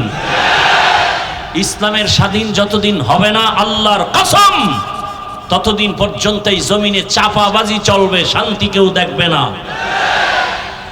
কিসের স্বাধীন? ইসলামের স্বাধীন যখন শুরু হবে তখন মেয়ে রাস্তা দিয়ে হেঁটে যাবে, কেউ চোখ তুলতে পারবে না, চোখ তুললে চোখ উপরে ফেলা হবে। দোকানওয়ালা দোকান খুলবে স্বাধীনভাবে, ঝাপ খোলা থুইয়া নামাজে যাবে। চোর যদি চুরি করার জন্য হাত বাড়ায় ওর হাতের কবজি পর্যন্ত কেটে দেওয়া হবে। বাইতুল মুকাররমের সামনে এক চোরের হাত কাটলে বাংলাদেশের সব চুরি বন্ধ হয়ে যাবে। ইসলাম ছাড়া এটা সম্ভব না। ইসলাম আসার পরেও চূড়ান্ত ইনসাফ হবে না। সেই চূড়ান্ত ইনসাফের জন্য আর একটা আদালত দরকার। সেই আদালতের নাম কিয়ামতের আদালত। এই স্বাধীন তো করি নাই, এখনো রাস্তায় হুজুরেরা আন্দোলন করে। সর্বাঙ্গে ঘা ঔষধ দিব কোথা? কেমন আপনাদের ব্রেনকে ওয়াশ করে ফেলছে জানেন? বলে রাজনীতির মধ্যে ধর্মকে টানা যাবে না। কেন কেন? বলে আগুন পানি যেমন এক না, ধর্ম আর রাজনীতি, বলে ধর্মের সাথে রাজনীতিকে টানবেন না। আরে আমাদের ইসলাম তো দুর্বল ইসলাম না, আমাদের ইসলাম তো পাওয়ারফুল এবং পারফেক্ট, কোনো দিকের দুর্বলতা নাই। ইসলাম আছে, রাষ্ট্রনীতি নাই, রাজনীতি নাই, এই ইসলাম আমরা মানি না। বরং পৃথিবীতে একমাত্র পবিত্র রাজনীতি হলো ইসলামী রাজনীতি, আর সব নাপাক। একমাত্র পবিত্র রাজনীতির নাম ইসলাম। কেমন মিলানো! হেরা বলে আগুন পানি এক না, ধর্ম আর রাজনীতি এক না। কি আজীব কারবার! আপনাদের থেকে জবাব চাই, জেনে শুনে বুঝে জবাব দিবেন। আমরা আপনারা যে ইসলামটা মানি, কোরআন মানি, হাদিস মানি, এই কোরআন হাদিস ইসলামে কি মানুষের জীবনের সব বিষয়ের সমাধান আছে? কোন দিকের দুর্বলতা? বুঝে শুনে বলছেন। আচ্ছা, আপনাকে কোনো একটা বিধর্মী প্রশ্ন করলো, ভাই আপনাদের ইসলামটা কেমন? আপনি জবাব দিবেন কি, সুন্দর না খারাপ? আচ্ছা ভাই, কেমন সুন্দর? সব লাইন থেকে বুঝান তো। আচ্ছা বলেন তো, আপনাদের ইসলামে, কোরআনে ব্যক্তি জীবনের সমস্যার সমাধান আছে? কি বলবেন? বলেন। আছে। পরিবারের সমস্যার সমাধান আছে। অর্থনীতির সমস্যার সমাধান। একজন সাধারণ এক আলেম, ওই পর্যায়ের বড় না, তাকে এক সাংবাদিক নাকি প্রশ্ন করছে, আমি শুনছি, দেখি নাই। বলে আপনাদের ইসলামে অর্থনীতি কেমন? সে বলে আমাকে ভাবতে হবে, দেখতে হবে। আমি তো চ্যালেঞ্জ দিয়ে বলি, পৃথিবীতে পুত পবিত্র এবং কল্যাণমুখী, অকল্যাণের বিন্দু কোনো ছাপ নাই। কল্যাণমুখী অর্থনীতির নাম ইসলামী অর্থনীতি। ইসলামী অর্থনীতি মানুষের কল্যাণ দিতে পারে, বাকি সব অর্থনীতি মানুষের দুর্দশা টেনে আনে। আমি চ্যালেঞ্জ দিয়ে যাচ্ছি, সন্দ্বীপের মানুষ, এই জমিনে যেদিন ইসলামের অর্থনীতি বাস্তবায়ন হবে, সেদিন থেকে টের পাবেন দারিদ্র বিমোচন সব বন্ধ হয়ে যাবে। যতদিন পর্যন্ত ইসলামের অর্থনীতি জমিনে বাস্তবায়ন হবে না, ততদিন পর্যন্ত কোনোদিন এই অর্থনীতির কল্যাণ পরিপূর্ণ আসবে না, দারিদ্র বিমোচন হবে না। এখন অর্থনীতি কি, এটাই তো আমরা বুঝি না, আলোচনা নাই। ইসলামের অর্থনীতির একটা শাখার নাম যাকাত। ইসলামী অর্থনীতির একটা পয়েন্ট হলো সাদকা। ইসলামী অর্থনীতির একটা পয়েন্ট মানুষকে, অসহায়কে ধার দাও। আপনাদের সন্দ্বীপে বহু টাকাওয়ালা আছে, গরিব গিয়া বলে আমাকে ৫,০০০ টাকা ধার দেন ১৫ দিন, বলে নাই নাই নাই। বড়লোক বলে নাই, কানে কানে মুখ লাগায় বলবেন, এই কপাল ভরা, সুদে দে, সুদে। বলবে ১ লাখ দিব, ১ লাখ, কালকে চলে আসো। এরকম কুলাঙ্গার নাই? ৫,০০০ টাকা ধার দিতে চায় না, সুদে লাগাতে চায় লক্ষ টাকা। তার মানে ও চায় ওর মায়ের সাথে, ওর গর্ভধারিণী মায়ের সাথে ২৪টা ঘন্টা শুধু জিনার গুনাহ করতে চায়। কথা বলেন না কেন? গত বছরও সম্ভবত বলেছি, আল্লাহর আদালতে, আল্লাহর কাছে সব থেকে বড় দুশ্মন দুই দল। এক দলের কথা কোরআনে আছে, আর এক দলের কথা বুখারী শরীফে আছে। কোরআনের বর্ণিত দলের নাম সুদের সাথে যারা জড়িত, এরা কত বড় আল্লাহর দুশ্মন! আল্লাহ বলেন, আমি নিজে তার সাথে যুদ্ধ করার জন্য তো রেডি আছি। আর এক দলের কথা আছে বুখারী শরীফে, তারা কারা? যারা ওলিয়া উলিয়া মানে না। আল্লাহ বলেন, আমিও তাদের সাথে যুদ্ধ করব। মান আদালি ওয়ালিয়ান ফাকাদ আযানতুহু বিল হারব। ওলিয়া উলিয়ার দুশ্মন যারা, এরাও আল্লাহর আদালতে চূড়ান্ত দুশ্মন। আল্লাহ নিজে ওদের সাথে যুদ্ধের ঘোষণা দিয়েছেন।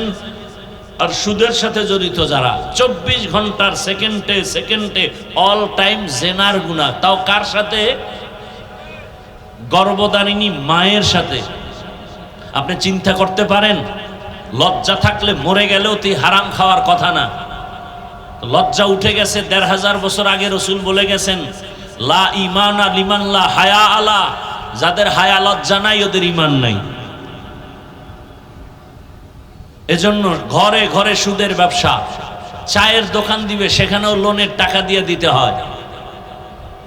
আর মানুষকে ধার দেওয়ার লোক নাই, সুদে দেওয়ার লোকের অভাব নাই। কিয়ামতের আলামত ইসলামের অর্থনীতি যাকাত। যাকাত দিবে, দেশে গরিব থাকবে না। পাই পাই হিসাব করে যাকাত তো দেওয়া হচ্ছে না, বরং যাকাত দেওয়াটাকে জরিমানা মনে করে অনেকে।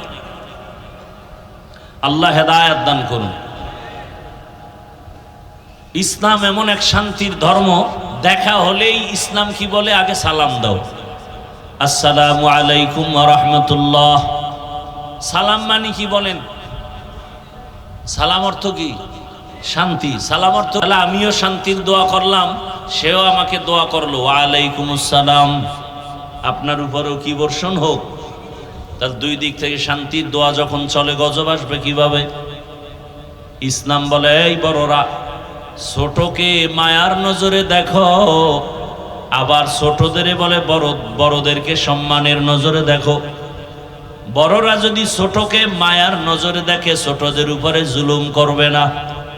আবার ছোটরা যদি বড়দেরকে সম্মানের নজরে দেখে, কোনোদিন ছোটরা বড়দের সাথে বেয়াদবিমূলক আচরণ করবে না। ইসলাম বলে, কর্মচারী কাজ করে, ঘাম ঝরার আগে বেতন দাও। শান্তি আসবে না কেন? এজন্যই তো পুরা দুনিয়াটা শাসন করেছেন দুজন মুসলমান, আর পুরা দুনিয়াটা শোষণ করেছে দুজন বেঈমান। ব্যবধান বুঝছেন? খেয়াল করেন না। মোবাইল নিয়ে এক গজবে পড়ে আছেন, কেউ কলবের দরজা বন্ধ রাখছেন। আল্লাহ যদি আসলে হেদায়েত না দেয়, আমি হাফিজুর রহমানকে, আমি তো একটা অমানুষ, আমি মানুষ না। বক্তা হয়েছি ঠিক, বক্তা হওয়া এটা কোনো ব্যাপার না। না, আপনিও মাইক লয়ে টান দেন, দেখবেন ওয়াজ হয়ে গেছে, আপনি বক্তা। দেখেন না কোন জায়গায় জানি দেখলাম পুলিশ ওয়াজ করে, তেলাওয়াত করে, সেই সুন্দর তেলাওয়াত শুনলাম একদিন। হায় হায়, মানুষের নেয় দাওয়াত দিয়ে। মানে বাংলাদেশ এমন এক সম্ভাবনাময় দেশ, সবই সম্ভব, আকামও সম্ভব, ভালোও সম্ভব। বাবা তার আপন মেয়েকে হোটেলে ঢুকায় রাতের বেলা কয়, আজকের রাতের জন্য তুই আমার কাছে স্ত্রীর সমান। নাউজুবিল্লাহ, আসে না? এ কি ইন্ডিয়ার খবর? সোনার বাংলার খবর? আল্লাহ হেদায়েত দান করুন। আর আপনারা তো ইসলাম চাই বলেন, আসল সময় ইসলামকে যে একটা জায়গায় নিতে হবে, সেই ক্ষেত্রে আমরা দুর্বল। কি ভোটের আগের রাত্রে হাদিয়া যে দিবে তাকে ভোট বিক্রি করবেন? আল্লাহ হেদায়েত দান করুন। তো আপনি মানেন আর না মানেন, এই কথাটা মনে রাখেন, লেখা রাখেন, ইসলাম সারা জমিনে শান্তি আসবে না, কোনো দিনও না, কিয়ামত পর্যন্ত সম্ভবই না। যারা বলে ইসলাম সারা শান্তি দিবে, এরা সবগুলো চাপাবাজ।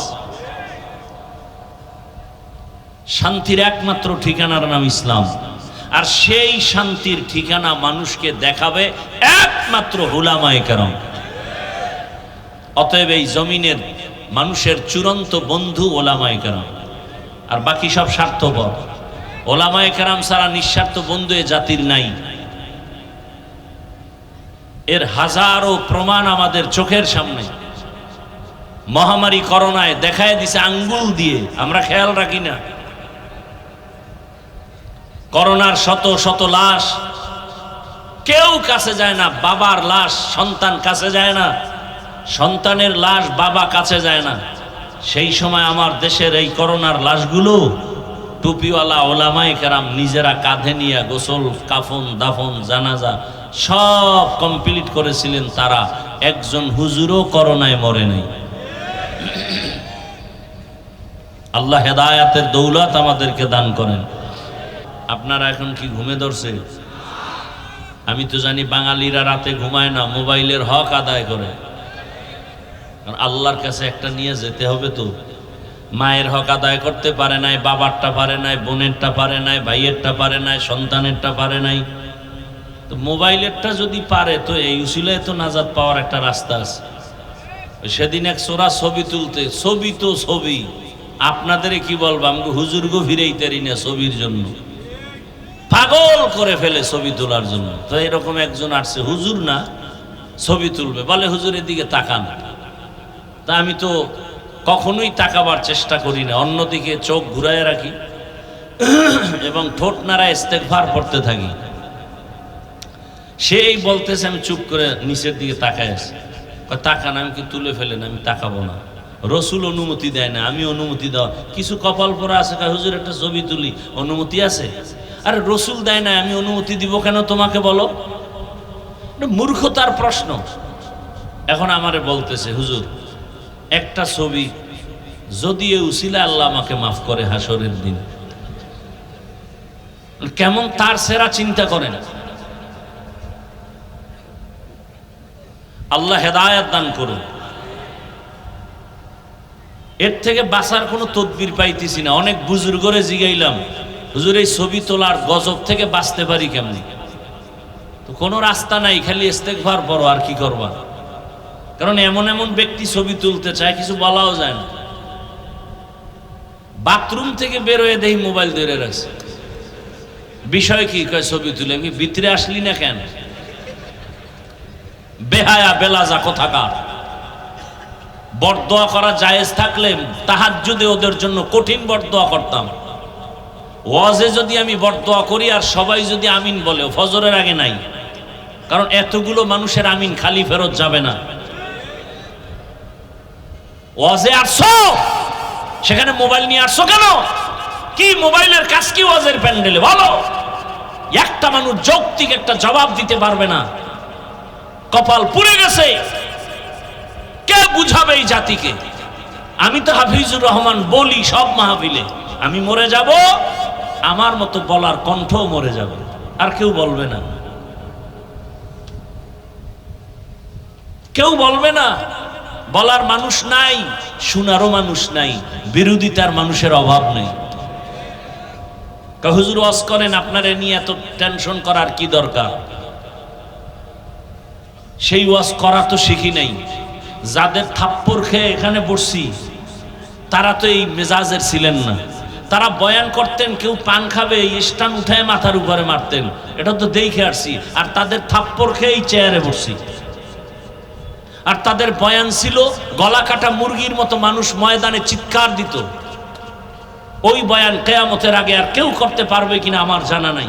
ঘুরি তো সারা দেশে, কারো বয়ানের সাথে তো মিল পাই না।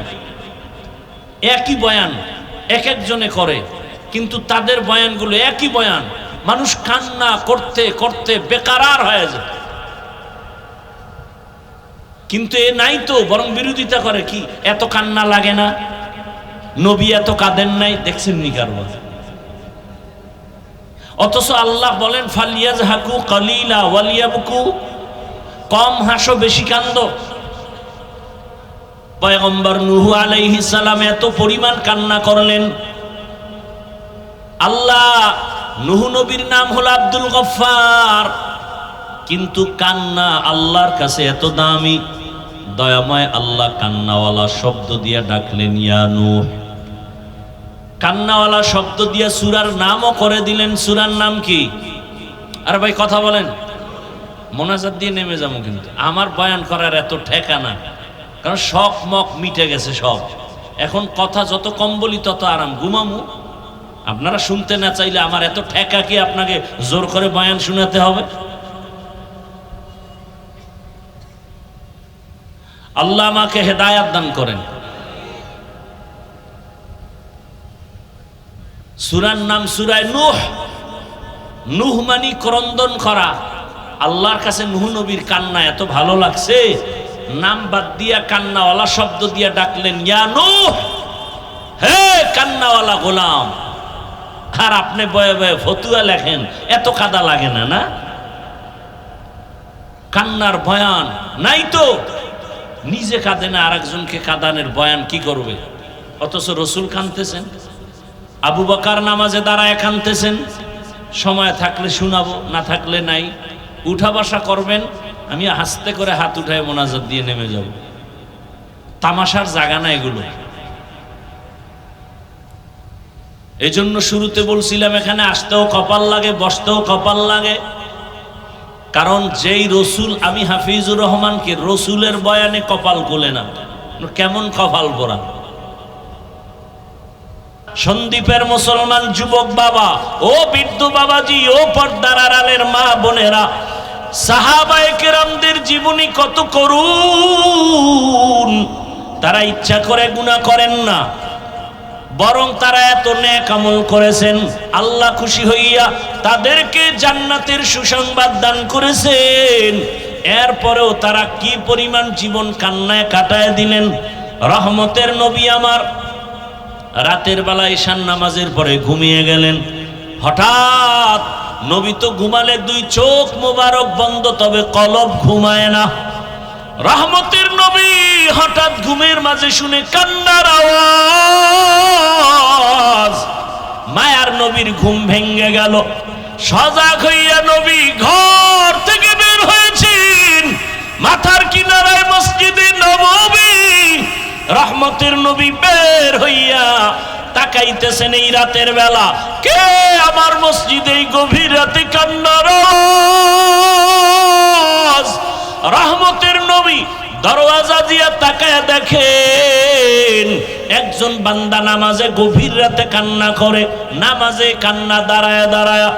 নবী ভালো করে তাকায় দেখলেন সাধারণ কোনো ব্যক্তি না, জান্নাতি 10 জন সাহাবাদের মধ্যে প্রথম আমার কলিজার আবু বকর নামাজে দাঁড়ায় দাঁড়ায় কান্না করতেছেন। নবী অপেক্ষা। আবু বকর নামাজ শেষ করে হঠাৎ বের হয়ে তাকায় দেখে রহমতের নবী দাঁড়ানো। আবু বকর বলেন, ইয়া রাসূলুল্লাহ, আমি গোপনে নামাজে দাঁড়াইলাম, আপনি এখানে কেন? আবু বকরের কথায় রহমতের নবী বললেন, ও আবু বকর, তোমার কান্না আমাকে এখানে হাজির করেছে, তুমি কান্না করেছো। আরে নামাজের মধ্যে কান্নার কারণ কি? আবু বকর বলেন, একটা আয়াত আমাকে কান্নার মধ্যে ফেলে দিয়েছে। কি আয়াত? ইন্নাল্লাহা আশতারা মিনাল মুমিনিনা আনফুসাহুম ওয়া আমওয়ালাহুম বিআন্না লাহুমুল জান্নাহ।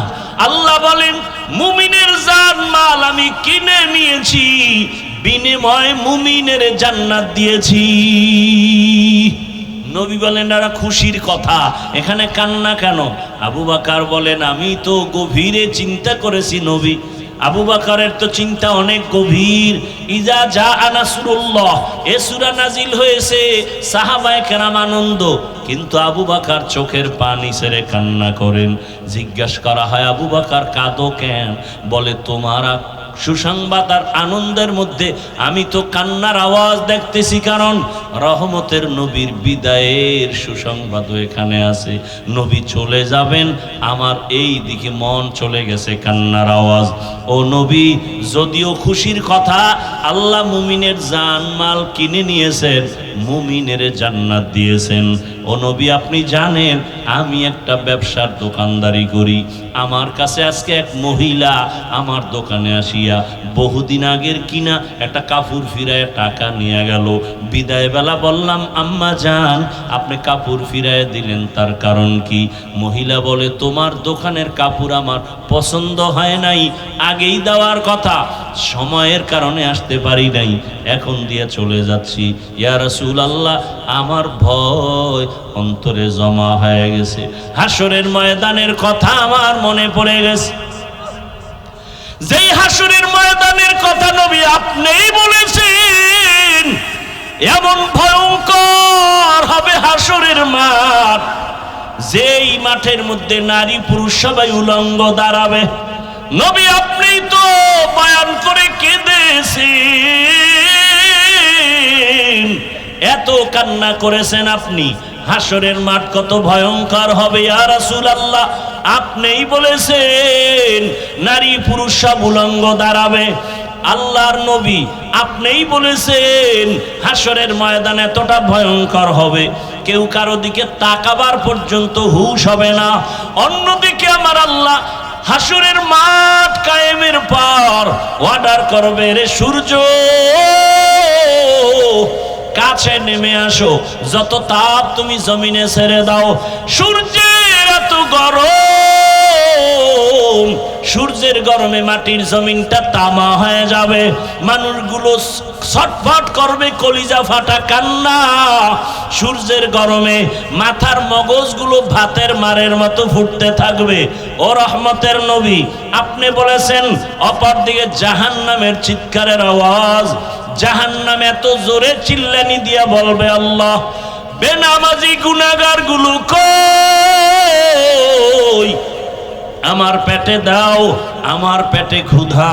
আল্লাহ তাআলা বলবে, ও ফেরেশতা, জাহান্নামের গলায় 70,000 শিকল লাগায় বেঁধে ধরে রাখো, সামনে যদি আসে বিচার করা যাবে না।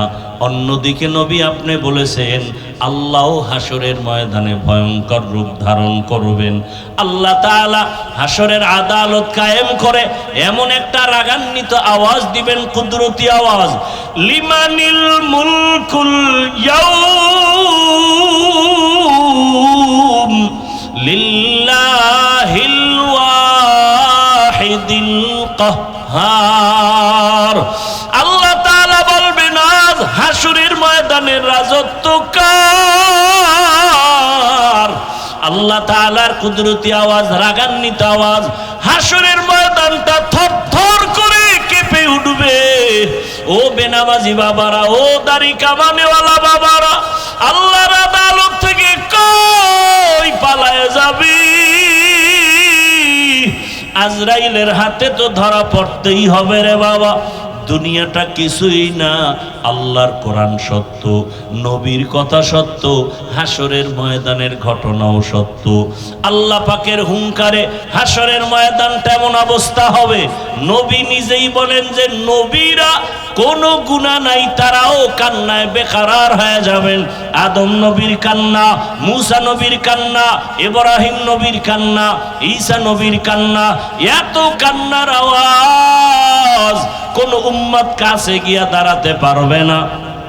সবাই নিজেরে নিয়ে কাঁদবেন, আমার উপায় কি হবে, আমার উপায় কি হবে? ঈসা নবী কাঁদবেন, আমার উপায় কি হবে? মূসা নবী কাঁদবেন, আমার উপায় কি হবে? আম্মা জান আয়েশা বর্ণনা করেন, রহমতের নবীকে আমি জিজ্ঞাসা করলাম, ইয়া রাসূলুল্লাহ, তখন আপনি কোথায় থাকবেন? আল্লাহর নবী কান্না করে বলে, ও আয়েশা, এমন কঠিন সময়, আরে সব নবীরা যখন কান্না করবেন, আমি তখন মাকামে মাহমুদে সিজদায় পড়ে যাব, আমিও কান্না শুরু করব। মূসা নবী নিজের চিন্তায় কাঁদবেন, ঈসা নবী নিজের জন্য কাঁদবেন, ইব্রাহিম নবী নিজের জন্য কাঁদবেন, আর আমি একা একবারও আমার নিজের চিন্তা করব না। আমি আল্লাহর আদালতে বারবার কান্না করে বলবো, আমার উম্মত, ও আল্লাহ, আমার উম্মতের কি হালাত, জাহান্নামে একটা উম্মত যেন না যায়। আমার উম্মত জাহান্নামে গেলে আমি জান্নাতে যাব না। আল্লাহ অর্ডার করবেন, নবী উঠেন, আপনার কান্না আমি আল্লাহ বরদাস্ত করতে পারি না, আপনি কাঁদবেন না, আপনার উম্মতগুলো ধরে ধরে জান্নাতের দিকে নিয়ে যান। আম্মা জান আয়েশা বলেন, ইয়া রাসূলুল্লাহ, আপনি তখন চিনবেন কি করে আপনার উম্মত কারা? নবী বলেন, ও আয়েশা, দুনিয়াতে যে উম্মত 5 বেলার ওযু বানাইয়া নামাজ আদায় করেছে, হাসরের মাঠে ওযুর জায়গাগুলো নূরের আলোতে ঝলমল করতে থাকবে। আমি ধরে ধরে জান্নাতের ময়দানের দিকে নিয়ে কাউসারের সামনে লাইনে দাঁড় করাবো। আমি নবী নিজের হাতে কাউসারের পানি পেয়ালা ভরে দিব, উম্মতরা পান করবে, পিপাসা নিবারণ করবে, তৃপ্তি অর্জন করবে। ও আল্লাহর বান্দারা, আবু বকর কান্না করেন, ইয়া রাসূলুল্লাহ, হাসরের মাঠে আমার আল্লাহ আরেকটা হুঙ্কার দিবেন আর বলবেন, ওয়ামতাজুল ইয়াউমা আইয়ুহাল মুজরিমুন, ও গুনাহগার নাফরমান, আজকে তোমরা আমার নেককারদের থেকে আলাদা হয়ে যাও, আমি নেককারদের ডান হাতে আমলনামা দিয়ে জান্নাতে পাঠাবো, আর গুনাহগারদেরকে জাহান্নামে বাম হাতে আমলনামা দিব। আল্লাহ যখন বলবে গুনাহগারেরা ভয়, নেককারদের থেকে আলাদা হতে চাইবে না, আল্লাহ কুদরতি একটা বাছুনি দিয়া বাম পার্শ্বে জাহান্নামের দরওয়াজার রাস্তায় সব পড়ে যাবে। আল্লাহ বলবে জাহান্নামের ফেরেশতারা ওদেরকে বেনামাজিদের শিকল লাগাইয়া বাঁধো, আর বাম হাতে আমলনামা দিব, জাহান্নামে নিয়ে যাও। তবে এদের সোজা হাতের উপরে আমলনামা দেওয়া হবে না। আল্লাহ রাগান্বিত হয়ে বলবেন আমার দেয়া নিয়ামত পাইয়া আমার হুকুম মতো চলে নাই, আমার দেয়া পানি, আমার দেয়া বাতাস, আমার দেয়া সূর্যের আলো, চাঁদের আলো, জমিনের ফসল, গাছের ফল খাইয়া বান্দা আমার হুকুম মতো চলে নাই, আমি আল্লাহ ওকে সোজা হাতে দিব না।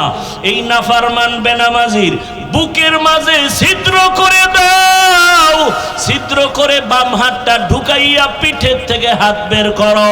ফেরেশতাকে বলা মাত্র তাই করা হবে। আল্লাহ পাক পেছনের হাতে বেনামাজির আমলনামা দিয়া বলবেন ইকরা কিতাবাকা কাফা বিনাফসিকাল ইয়াউমা আলাইকা হাসিবা। আল্লাহর ফেরেশতারা বলবে আল্লাহ ওই নাফরমানের চোখ দুইটার সামনে আমলনামা পেছনে কেমনে পড়ে দেখবে। আল্লাহ আবার রাগান্বিত হয়ে বলবেন ও জাহান্নামের ফেরেশতা, এই নাফরমানের ঘাড় ধরিয়া মোচড় দিয়া পেছনে ফিরায় দাও। ও আল্লাহর বান্দারা, আল্লাহর আযাবের ভয়, আদালতের ভয়, সাহাবায়ে কেরামের কান্না। আবু বকর বলেন ও মার নবী, ওই সময় যদি আমি আবু বকরকে আল্লাহ ডাকেন আর যদি প্রশ্ন করে আবু বকর এত মর্যাদা দিলাম, আমার জন্য তুমি কি নিয়ে আসছো? আমি যদি বলি হে মালিক, আমার তোমার মহাব্বতে আমি নামাজ পড়লাম, তেলাওয়াত করেছি, যাকাত দিয়েছি, জিকির করেছি, সব কিছু পেশ করার পর আল্লাহ যদি বলেন ওই মহিলার মতোই তোমার আমল আমার কাছে পছন্দ হয় নাই, তোমার আমল তুমি নিয়ে যাও, আমার জান্নাত আমাকে দিয়া দাও। তো আমি যেভাবে নামাজ চেয়েছি তুমি ওইভাবে নামাজ পড়তে পারো নাই, আমি যেভাবে তেলাওয়াত চেয়েছিলাম হক আদায় করে তেলাওয়াত করতে পারো নাই, আমি যেইভাবে জিকির চেয়েছি তুমি হক আদায় করে জিকির করতে পারো নাই। ও আমার সন্দীপের বাবারা, ও আমার কলিজার যুবক, পর্দার আড়ালের মা বোনেরা, সাহাবায়ে কেরামের আমল ইলম কত সুন্দর, তাদের নামাজ কত সুন্দর, তেলাওয়াত কত সুন্দর, জিকির কত সুন্দর, তাদের তাকওয়া কত সুন্দর, এরপরেও যদি তাদের কান্নার জীবন, আপনার আমার তো নামাজ নাই, তেলাওয়াত নাই, রোজা নাই, জিকির নাই, আপনার আমার কি পরিমাণ কান্না করা উচিত? কপাল বুঝি খারাপ, পাথরের থেকেও দিলটা শক্ত হয়ে গেছে, চোখে পানি নাই। ও আল্লাহর বান্দা, গুনার কথা স্মরণ করে তওবা করো, আল্লাহকে মনে মনে বলো ও আল্লাহ, জীবনে গুনাহ কম করি নাই, আর গুনাহ নিয়ে কবরের বিছানায় যেতে চাই না। এই সাগরের মাঝে কত মানুষের প্রাণ চলে গেল, কয়েকদিন আর বাঁচবারে যুবক, মনের আশা মিটায় তো গুনাহ কম করলা না, এখনো কি তওবা করবা না? আল্লাহর কাছে তওবা করো। তোমার মতো কত যুবক এখনো জেনারেল লাইনে থাকিয়াও নামাজ ছাড়ে না, বলো তুমি কেন পারবা না রে বাবা? তোমার মতো যুবক চাকরি করে, ব্যবসা করে, নামাজ পড়ে, তুমি কেন পারো না? ও ব্যবসায়ী বাবারা, চাকরিজীবী বাবারা, আপনাদের মতো কত বান্দা চাকরি ব্যবসা করে, নামাজও পড়ে, বলেন আপনারা কেন পারবেন না? ও পর্দার আড়ালের মা বোনেরা, কয়দিন দুনিয়ায় বাঁচবেন?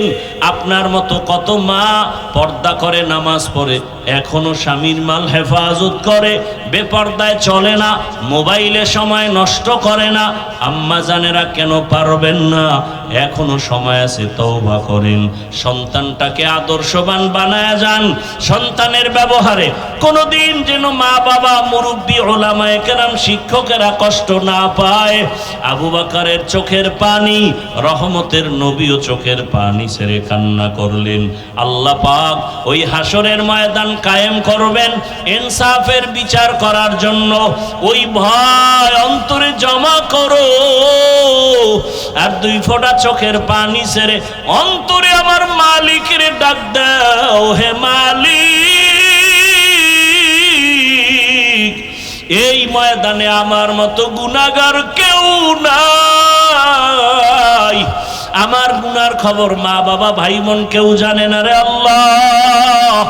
আমার গুনার কারণে আমার হাত না পাক, আমার চোখ না পাক, আমার জিহ্বা না পাক, অন্তর না পাক। ও আল্লাহ, আজকে থেকে তওবা করে নিলাম, মরিয়া গেল নামাজ ছাড়বো না, দাড়ি কাটবো না, বেপরদায় চলবো না, মা বাবার সাথে বেয়াদবি করবো না, ওলামায়ে কেরামের দোয়া নিয়া, মা বাবার দোয়া নিয়া, শিক্ষকের দোয়া নিয়া নবীর তরিকা মেনে চলবো। তওবা যদি করতে পারো আমার আল্লাহ সাথে সাথে কবুল করে ফেলবেন। আমি শুরুতেই বলেছিলাম আবু জাহালের কপালওয়ালা জানি না কেউ আছে নাকি, ওমরওয়ালা কপালওয়ালা কারা জানি না। ও আমার যুবক বৃদ্ধ বাবাজি, পর্দার আড়ালের মা, অন্তর থেকে তওবার নিয়ত করে আল্লাহকে বলো আর ক্ষমা চাও। হায়াতের মালিক, রিজিকের মালিক, ইজ্জতের মালিক আমার আল্লাহ।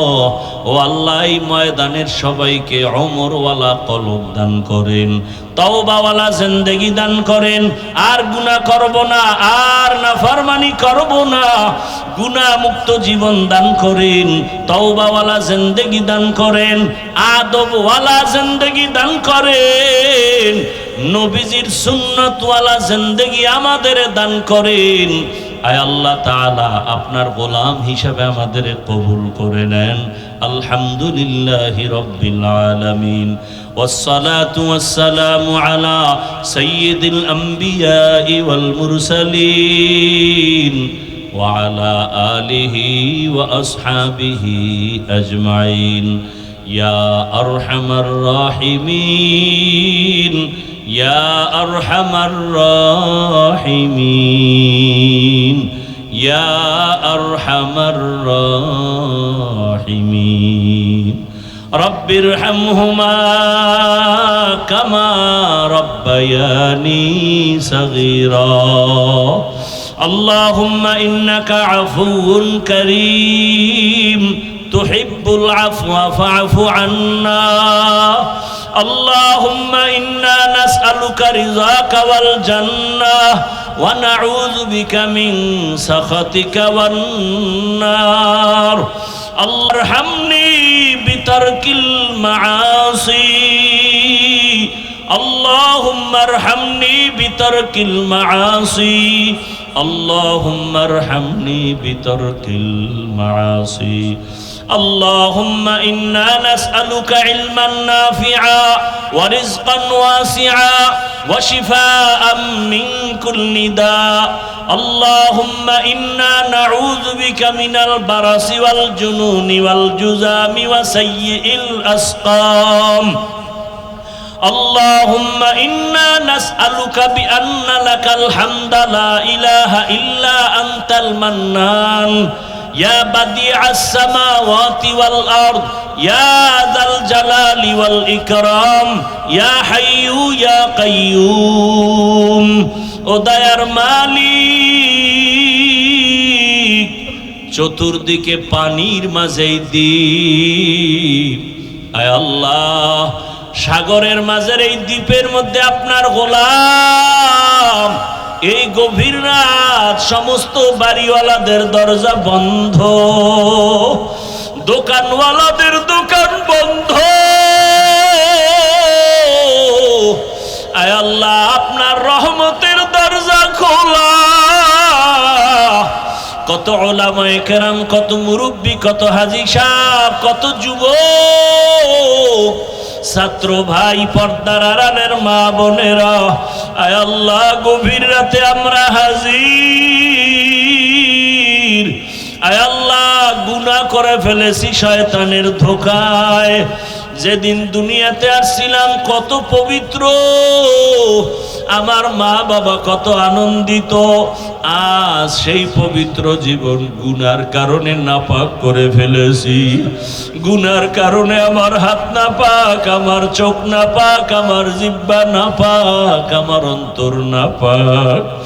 আমার গুনার খবর আমার মাও জানে না, বাবাও জানে না, ভাই বোনেরা পরিবারের কেউ জানে না। যদি জানতো আমি কত বড় জাহান্নামের আসামি, আমাকে ভালো নজরে দেখতো না। ও আল্লাহ, তুমি কত বড় দয়ার মালিক। এত গুনাহ করার পরেও রাগ করিয়া পানি বন্ধ করে দাও নাই, খানা বন্ধ করো নাই রে মালিক, সম্মানের চেয়ার থেকে ফেলে দাও নাই। আমরা তওবার নিয়তে ফিরে আসছি। আয় আল্লাহ, গুনাহ আর করব না, আর দাড়ি কাটবো না, নামাজ ছাড়বো না, বেপরদায় চলবো না, মা বাবার দোয়া নিয়ে